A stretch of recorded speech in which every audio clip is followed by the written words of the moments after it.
बारिशों की मोहब्बत। लाहौर की एक पुरानी मोहल्ले में एक छोटा सा घर था जहां सफिया रहती थी। सफिया एक सादा सी लड़की थी, कॉलेज की तालिबा जो किताबों में खोई रहती और बारिशों से बेपनाह मोहब्बत करती। हर बारिश में वो छत पर चली जाती, हाथ फैलाकर बूंदों को महसूस करती और सोचती कि जिंदगी भी ऐसी ही हो, ताज़ा, पाकीज़ा और भरपूर। उसके पड़ोस में आरहान रहता था। आरहान एक नौजवान इंजीनियर था जो हाल ही में नौकरी के सिलसिले में लाहौर आया था। वो खामोश तबाह, ज़हीन और थोड़ा सा अकेला। उसकी जिंदगी में कोई रंग नहीं था, बस काम और घर। एक दिन शदीद बारिश हुई। सफिया छत पर खड़ी बूंदे समेट रही थी कि अचानक बिजली कड़की और वो फिसलकर गिरने लगी। आरहान, जो अपनी छत पर खड़ा सिगरेट पी रहा था, ने देख लिया और फौरन दौड़कर आया। उसने सफिया को पकड़ लिया और बचा लिया। अब ठीक तो है? आरहान ने परेशान होकर पूछा। सफिया की आंखें खौफ से भरी थीं, लेकिन आरहान की मजबूत बाजुओं में उसे अजीब सुकून मिला। जी शुक्रिया, आप न होते तो। उस दिन से उनकी मुलाकातें शुरू हो गईं। पहले पड़ोसियों की तरह सलाम दुआ, फिर छतों पर बातचीत। आरहान को सफिया की मासूमियत भा गई और सफिया को आरहान की खामोश मोहब्बत।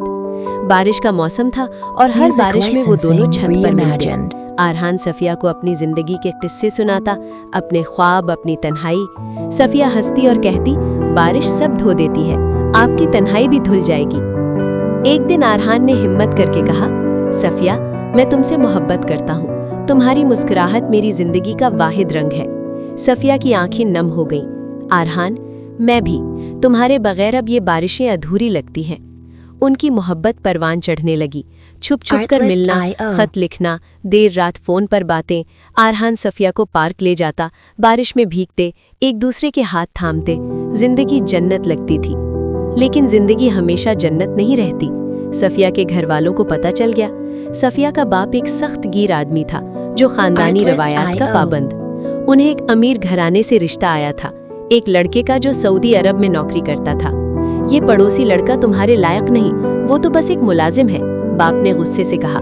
सफिया रोती रही, मिन्नतें करती रही, लेकिन घर वालों ने नहीं माना। आरहान ने कोशिश की, सफिया के घर जाकर बात की, लेकिन उन्हें जलील करके निकाल दिया गया। तुम जैसा गरीब हमारी बेटी को क्या दे सकता है? जुदाई का वक्त आया। सफिया की शादी तय हो गई।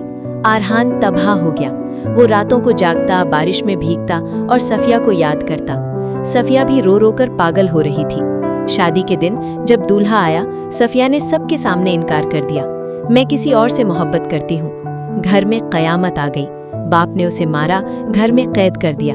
लेकिन सफिया ने हिम्मत नहीं हारी। एक रात वो घर से भाग आई, सीधा आरहान के पास। आरहान हैरान था, लेकिन खुश भी। सफिया, तुम पागल हो गई हो, अब क्या होगा? अब हम साथ रहेंगे, चाहे कुछ भी हो जाए। दोनों ने अदालत में शादी कर ली। सफिया के घर वालों ने इब्तिदा में रिश्ता तोड़ दिया, लेकिन वक्त गुजरा तो दिल नर्म हो गए। आरहान ने मेहनत की, तरक्की की और एक दिन सफिया के बाप के सामने खड़े होकर कहा, अब मैं आपकी बेटी को वो खुशियां दे सकता हूँ जो वो डिजर्व करती हैं। बाप की आंखें नम हो गईं। उन्होंने माफ कर दिया। अब दोनों खुश हैं। लाहौर में एक छोटा सा घर, जहाँ हर बारिश में वो छत पर जाते हैं, हाथ थामते हैं और सोचते हैं कि मोहब्बत वाकई सब कुछ जीत लेती है। बारिशें अब भी होती हैं, लेकिन अब वो अधूरी नहीं लगती।